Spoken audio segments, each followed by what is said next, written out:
L'arrivée du Jiu-Jitsu en Europe, elle est liée à une histoire, à un contexte colonial où des Britanniques vont partir, notamment au Japon, et ramener des techniques martiales en fait en Angleterre à la fin du 19e siècle et au début du 20e siècle. Et ces techniques martiales vont être considérées plutôt comme des techniques de la ruse, des techniques qui sont celles des faibles contre les forts et qui consistent à retourner justement la puissance de l'adversaire.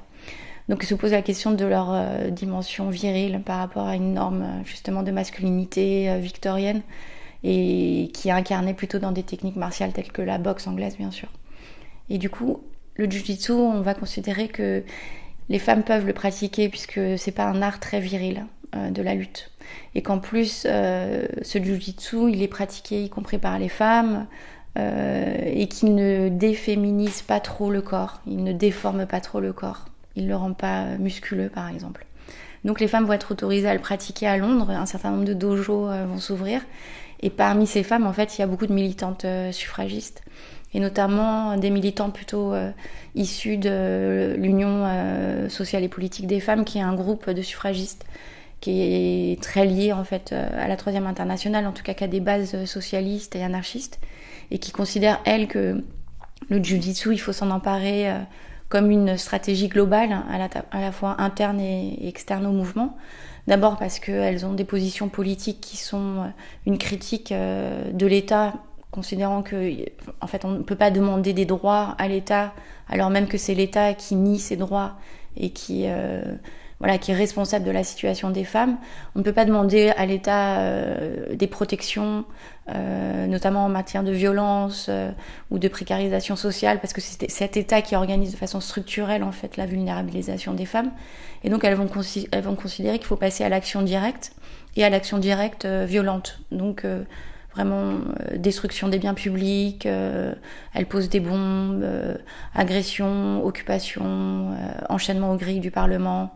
et manifestations et affrontements au corps à corps avec les policiers qui de toute façon en manifestation les chargent avec une violence vraiment crasse. Et le Jiu-Jitsu va permettre d'abord en fait de se protéger des charges de la police, sachant que la police les arrête, les emprisonne, et que du coup, la répression, elle est extrêmement violente. Et quand elles vont commencer à pratiquer le Jiu-Jitsu, elles vont le faire donc en s'apercevant que en fait cette technique de protection lors des actions, c'est une technique aussi à travers laquelle qui figure en fait une conscientisation féministe, parce que c'est une technique qui va libérer le corps et qui va être utile en fait dans toutes les dimensions de la vie, c'est-à-dire y compris pour se protéger des violences domestiques, y compris pour se protéger des violences au travail. Ces militantes, elles vont commencer à avoir une action globale en fait d'autodéfense féministe où le corps va se libérer et elles vont finalement employer l'autodéfense comme une véritable philosophie de la libération. Et c'est du coup elles vont vraiment théoriser le Jiu-Jitsu comme un art de la lutte féministe, comme une contre-conduite corporelle, et qui va faire émerger en fait une nouvelle norme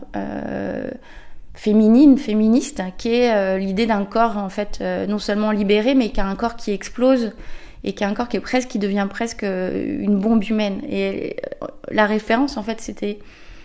quelques années après quelques années après les premières actions du groupe de suffragistes. Donc là, on est vraiment dans les années 1908, 1909, 1910, 1911. 1912, ça marque la publication du texte de Voltairine de Cleyre sur l'action directe et qui explique justement que la seule possibilité efficace dans la lutte politique, c'est transformer les corps en bombes humaines et que justement, c'est pour ça qu'il faut passer à l'action directe. Qu'elle soit violente ou non violente d'ailleurs, en fait, ça n'est absolument pas la question. Pour Voltairine de Cleyre, l'action directe, elle est violente parce qu'elle justement, elle est directe. Et que c'est une contestation très forte de l'action politique en tant que telle, qui est l'idée de passer par des représentants qui, dans un parlement, vont venir défendre des revendications, etc. Pour les suffragistes, en fait, on est vraiment dans cette idée de l'explosion d'un corps qui est en fait l'explosion d'une revendication. et qui est aussi caractérisée par l'absence de discours, c'est-à-dire le refus de parler. Il n'y a plus rien à demander, parce qu'on n'obtiendra rien. Il n'y a plus aucune pédagogie à faire, parce que de toute façon, la pédagogie, elle est faite depuis des siècles sur la question de l'asservissement des femmes, et que ça sert à rien. En fait, on ne peut pas demander aux dominants, en leur expliquant gentiment que c'est pas bien ce qu'ils font, que ce serait vraiment cool de redonner les droits, parce que quand même, c'est pas très sympa. Non, vraiment, elles estiment que il faut aller au combat, mais que ce combat, encore une fois, au-delà des actions effectives, vraiment qui sont encore une fois de corps à corps, c'est un combat en fait personnel de libération des muscles.